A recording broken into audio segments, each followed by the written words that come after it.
Numbers chapter 21. The king of Arad the Canaanite, who dwelt in the south, heard that Israel was coming on the road to Atharim. Then he fought against Israel and took some of them prisoners. So Israel made a vow to the Lord and said, "If you will indeed deliver this people into my hand, then I will utterly destroy their cities." And the Lord listened to the voice of Israel and delivered up the Canaanites, and they utterly destroyed them and their cities. So the name of that place was called Horma. Then they journeyed from Mount Or by the way of the Red Sea to go around the land of Edom, and the soul of the people became very discouraged on the way.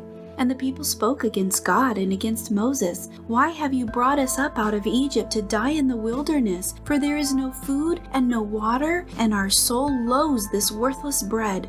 So the Lord sent fiery serpents among the people, and they bit the people, and many of the people of Israel died. Therefore the people came to Moses and said, "We have sinned, for we have spoken against the Lord and against you. Pray to the Lord that he take away the serpents from us." So Moses prayed for the people. Then the Lord said to Moses, "Make a fiery serpent and set it on a pole, and it shall be that everyone who is bitten, when he looks at it, shall live." So Moses made a bronze serpent and put it on a pole. So it was, if a serpent had bitten anyone, when he looked at the bronze serpent, he lived.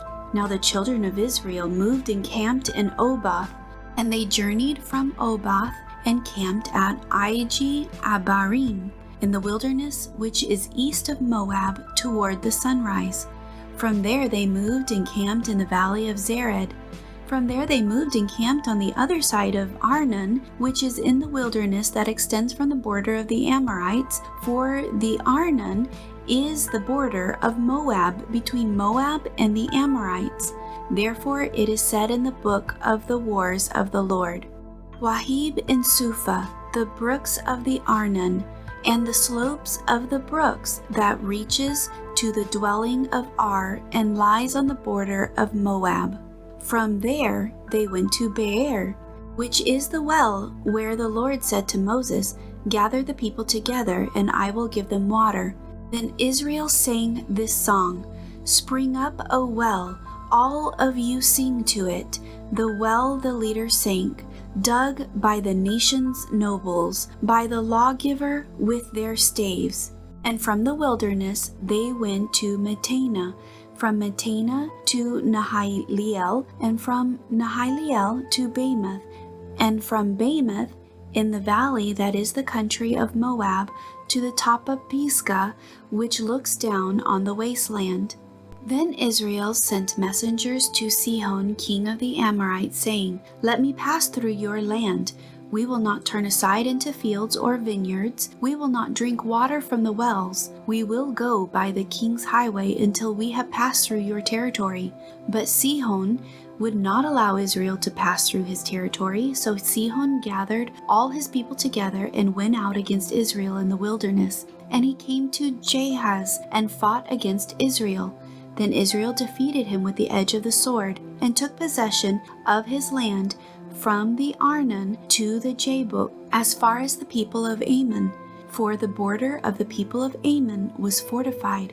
So Israel took all these cities, and Israel dwelt in all these cities of the Amorites, and Heshbon, and in all its villages.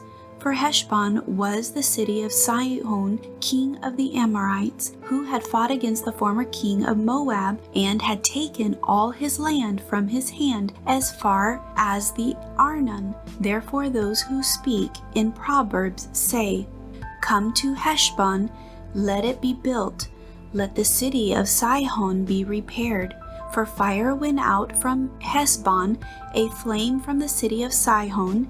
It consumed Ar of Moab, the lords of the heights of the Arnon.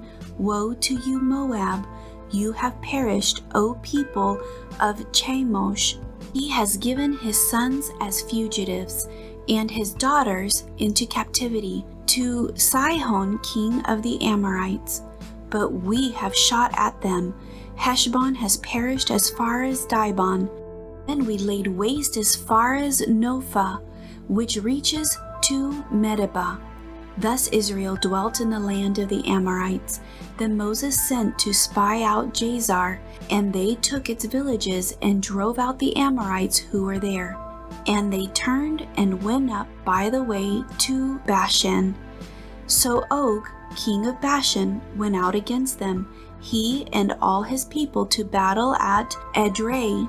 Then the Lord said to Moses, "Do not fear him, for I have delivered him into your hand with all his people and his land, and you shall do to him as you did to Shinen, king of the Amorites, who dwelt at Heshbon."